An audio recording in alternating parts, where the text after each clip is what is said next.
general public from every walk of life. It's going to be totally accessible, and we have many, many different artists becoming involved. And the whole idea is to create a platform for democratic conversations that actually lead to these changes in policy making.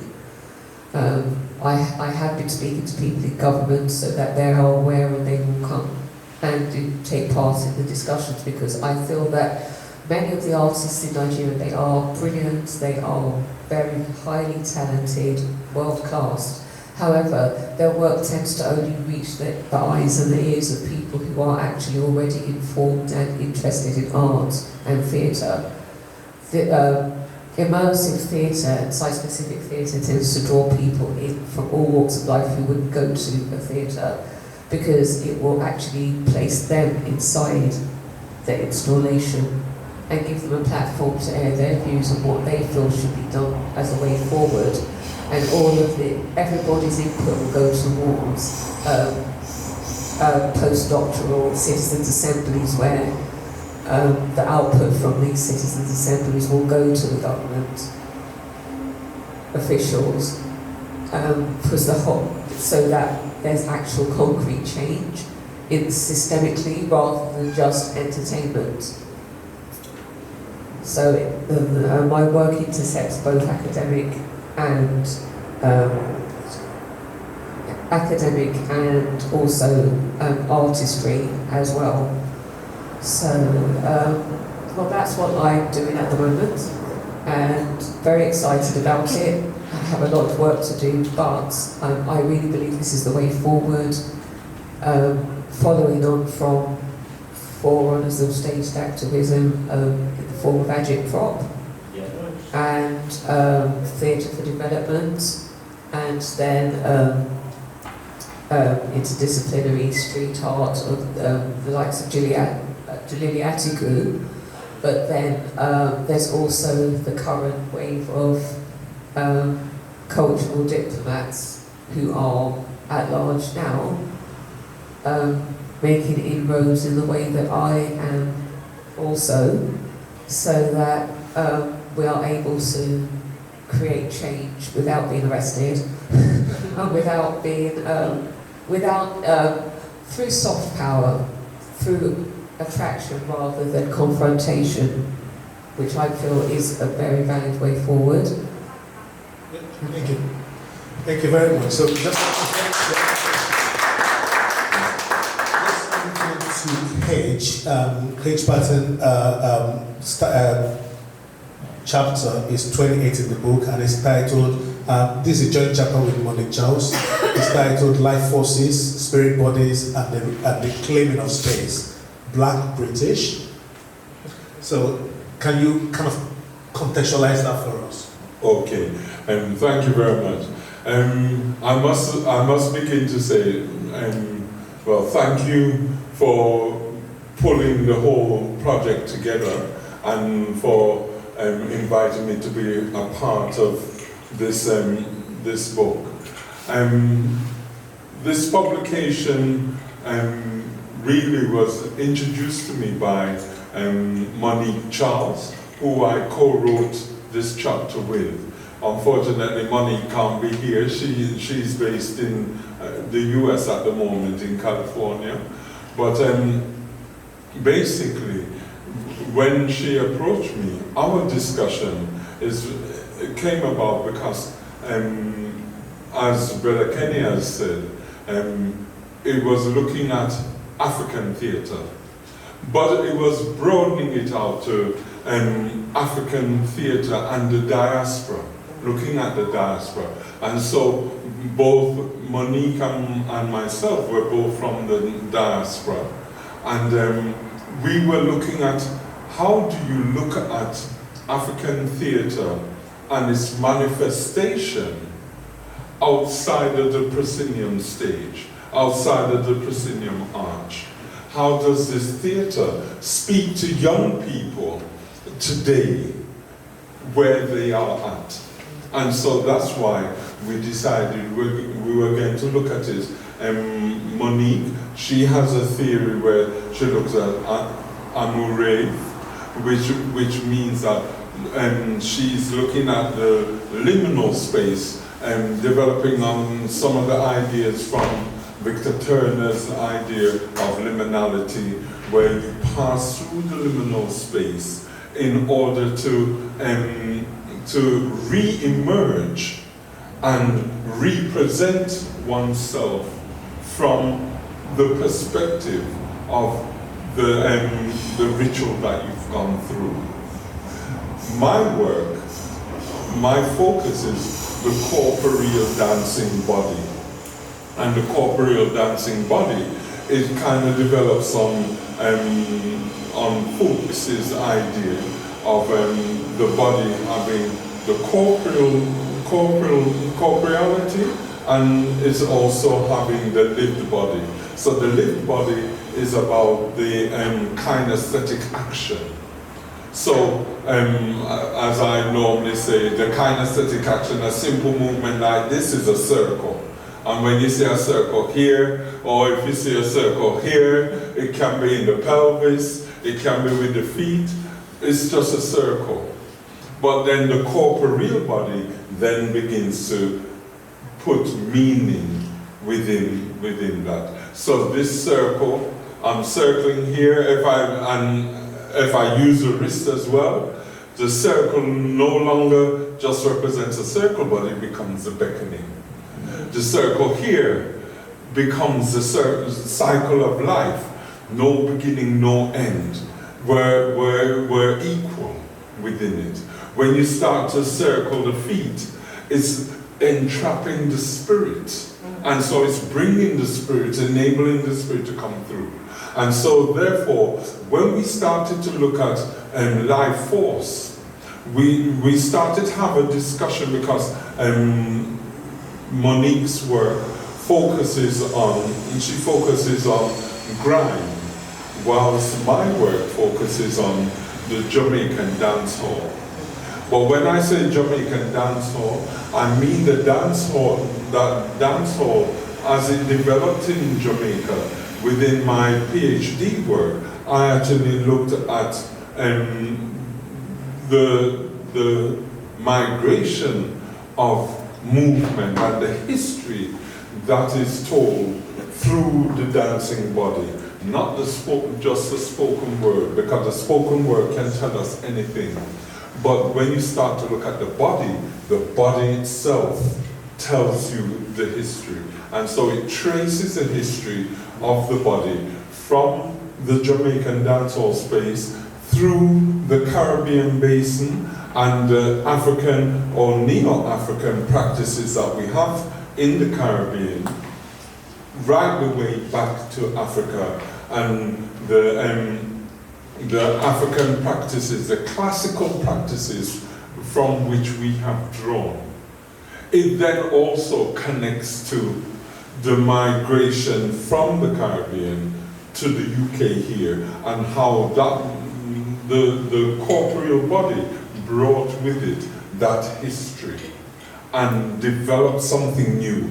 And from out of that, we had the development of forms such as garage, and you had the jungle, right the way through to grime as we know it today.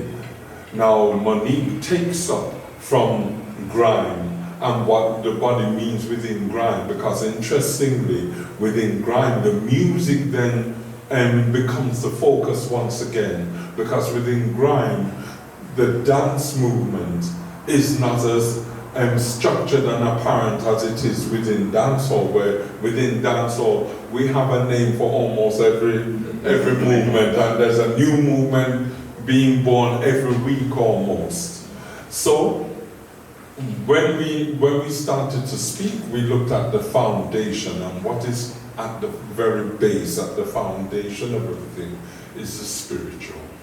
And that's why, within my research work, I had come to the conclusion that within the dancehall space, what connects Africa, the Caribbean, the music, the dance, the culture, the cultural expression, is the spiritual, so we become spirit bodies moving. And so within the chapter, that's what we focus on, what happens when the bodies are dancing.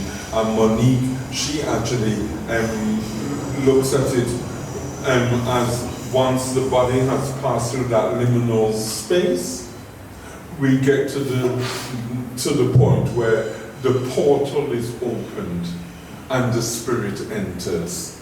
And so that's a discussion we've been having, and that's the way in which we've been able to connect back to many of the other chapters within the book. So I must give a little confession here. Today I didn't come to speak. I came to observe and be part of the audience. And then when Brother Kene saw me here, he didn't know I was coming because I've been traveling a lot and I didn't inform him. But Brother Chuku told me the event is happening and invited me along, and so I came. So I wasn't fully prepared, so you have to forgive me for that. But I'm happy to be part of the conversation, and I'm very happy and proud to be part of the collection. Thank you. Thank you very much. Another person who I'm not going to put on the spot because he also just turned up today is Olutomi, who is also a contributor in the book. His chapter is actually next 29 weeks after your book, and it's titled Contemporary Representations of Africa on the British Stage, a case study of Teresa Ikoko's Girls and Inua Elam's Barbershop Chronicles. So the boy is here. No. We're going to move on to Tiziana, who is on the screen. So Tiziana's chapter is 31, and it's titled Appropriating the Victorian Past in African American Theatre. So Tiziana, could you kind of tell us a bit about the themes and the narratives? So what are some of the recurring themes and narratives when the Victorian past is evoked in African American theatre? Yes, thank you, Kene. Thanks, everyone. Can you hear me all right? Yeah? Perfect. Yep. So it is, the chapter is the result of a relatively recent interest of mine, which is how Black playwrights engage essentially with Victorian times, the legacy of Victorian power, Victorian representations of Blackness as well. So what I find is that there are several authors that are currently engaging with ideas of how, for example, certain genres like the minstrel show have influenced the representation of Black people, have influenced the creativity of some Black people, and they have, and these genres have been, as we know, very extremely detrimental also to the perception of Black people today. So it is an interest that I have, as I said, I've focused on for a little while, not very long, but it seems to me that there is a recurrent theme, certainly, across all the works that we can consider here, and there are quite a few. And this interest is for ways to reappropriate the Africa in many ways, the representations of Africa, understandings of Africa through the lenses of the Victorian times. So linking back to what you were saying, Kene, about a book that really wishes to engage with several aspects of what Africa can be or how African theatre can be perceived.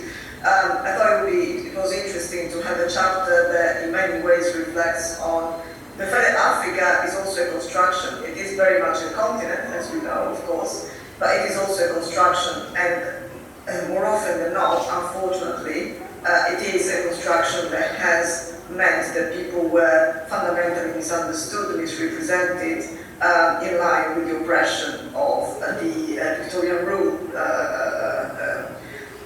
not first, but utmost, certainly. Okay, so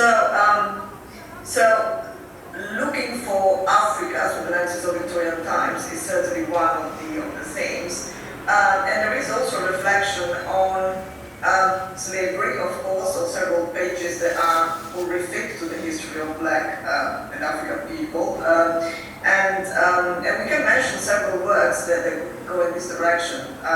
So in my chapter, I do Venus by Zuzaluri Park, but we also have the Nocturne by Douglas Jenkins.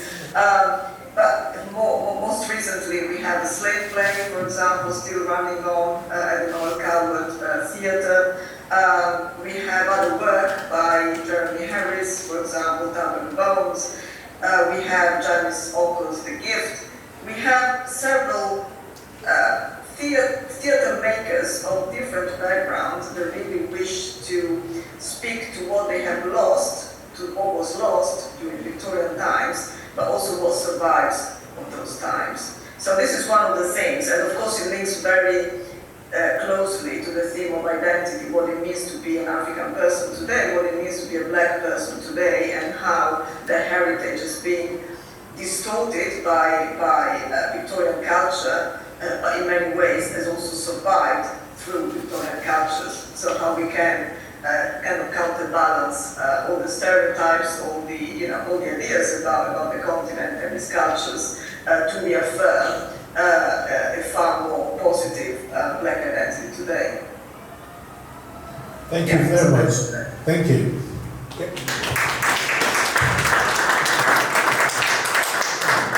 Thank you, Tiziana. So on to the chapter 33, which is Chiku here. It's titled Performance Art, Theatre and Politics in Angola and its Diaspora. So Chiku, thinking particularly about the political context, how have political changes in Angola influenced its theatre and performance arts? Where do I start? My work emerged as a result of being an Angolan, born in Angola, and migrate, living in Angola during the war, and growing up in London and living in London as a refugee coming from a war experience. So, and then I started to develop my work into performance arts, and I did a lot of work into performance. And then I got engaged into doing my PhD. I finished my PhD in 2013. So exploration of looking back as an African diaspora that explores that interdisciplinary work looking at Africa and the experience in the diaspora. So when I submit my chapter in the book, after submitting my chapter to the book, there was a COVID, so because it was a difficult time, I kind of left the project in a way, I think for a year or a year and a half or something. And then after, Kene contacted me, and then I realized that the project would go back again. So I, got back again to the project, because I was more or less out of the project, but because of Kene, then I go back into the project. So I'm going to just give you a short kind of version of my chapter. So my chapter looking at Angolan performance arts and politics into diaspora. So I felt the need to kind of analyze and looking at the Angolan history as a Lusophone, experience, and having the Portuguese colonization in Angola. And not many, living in England, Angola and Portuguese is a kind of, because it's not Anglophone, it's kind of pushed aside, and people don't really know much about it. So I felt that, my chapter to kind of give that background, the historical context of Angolan history, and I analyzed a little bit of after independence, that the country went into a war. There was over 20 years of war, so I kind of looked into that as well. And then I wrote a little bit on the Angolan art and performance during the 80s, how Angolan performance developed in post-colonial experience. And also I wrote a little bit on the fact that Angolans migrate to Portugal, and it's kind of a trend that Angolans tend to migrate to Portugal first, and then because of the link with the colonization, and then other countries in the world. And also I looked at the relationship between Angolan artists in the UK in relation to the Black Art movement. So how the Angolan artists are informed with the vast dynamic of people and culture in London, because of the fact that the richness of having so many black people from different countries in the world living in here. So the Angolans had the opportunity to tap into that as well during the, as part of the Black Arts movement. So I kind of look into that, and also my friend Alberto, he is also part of the book, because the pictures I use in my chapter is his picture, he's a photographer. So in a way, he also contributes in the book to his photographs. Yeah. Thank you very much. I'm conscious of time, so we're not going to kind of discuss all the other questions, but what I'm going to do is just open up to the panel to just talk a little bit about your personal experience of writing this chapter, what it means for you, and what this book on African theatre performance means for you and your contribution, and maybe other contributions within that book as well. So, sorry, Kenny, before you go on, can I just say something? Yeah, sure. Since we have it's a conversation. Use the mic. The ones online. I'm an actor, so right. I just want to say, right, even though he's not, prepared to speak, and because we have him in our midst, and especially after we told her that his chapter is actually on theatre here in London. Since we're all here in London, it's interesting to hear from people, so that we can take all of that in when we want to ask questions or contribute. I just, I don't know what you think. Do you? We might as well just benefit from his, presence. Okay, that'd be great. Thank you. I don't know really what. Is that working? No. This one is going on first. Yeah. You just turn it off, I think. It's on, but you have to put it close in. Well, the book is just a comparative study of two different plays that are very different. Barbershop Chronicles is set in barbershops across Africa and London. One of the actors actually performed it here. It's here. Cyril Linnery was one of the actors in the show. And then Girls looks at the more a sort of a typical, what I would call a sort of a typical type of play that we've been seeing a lot of in London, which is to do with, which we see normally outside Africa, which is to do with conflict. So mainly based on the Boko Haram situation in Nigeria. So I'm looking at two different types of plays that have two different representations of Africans on the UK stage.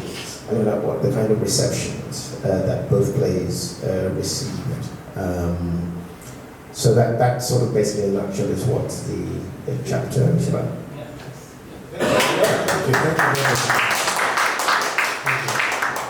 Okay, so I'm going to start with this on the screen as well, Tiziana and Gibson.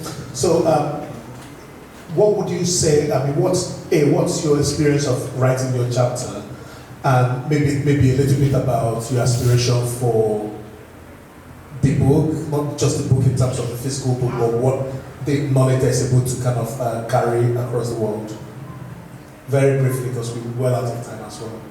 So, Tiziana, do you want to start? Because we are very much involved, not just in writing, but in also helping to share. Yeah, sure. Well, writing the chapter was a great experience because, as I said, because it's not a very long time that I have worked on this project, it helped me really focus on examples that were very interesting for various reasons. Also, in what I was teaching at the time, so that really was a bonus. But I think that writing for this book was particularly rewarding because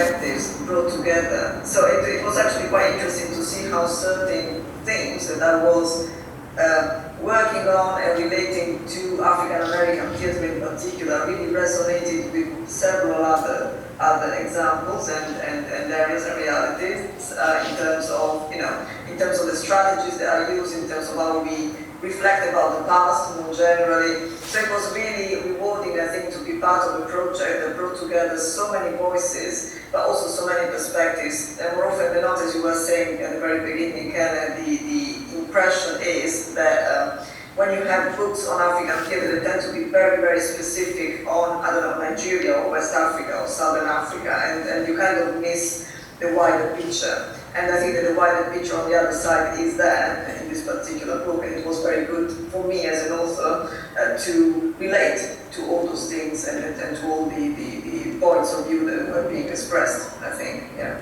Thank you very much. Gibson?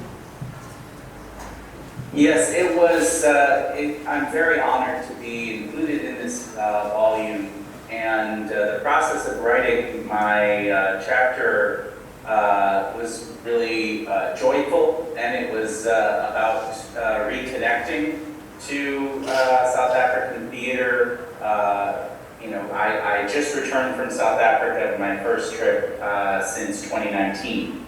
And so as I was writing the chapter, I was, it was during that time that it was the pandemic, and I couldn't get to South Africa, and I was reaching out through WhatsApp to interview the cast members, and it was exciting to connect with the young generation of South African theater makers who were children when I started coming to South Africa, and I started researching South Africa, and now here they were taking up the mantle of protest theater from a very different lens. And so that was exciting to see how they are saying, during apartheid, there was a clear enemy, and now we don't know who the enemy is. It's sort of here and there and everywhere, and also inside of us. And so how do we then create new theater that draws attention to those issues? And so it was a really exciting and formative experience for me, and it will be folded into my book project as well, which I hope to have out in the next couple of years. Amazing. Thank you so much, Gibson.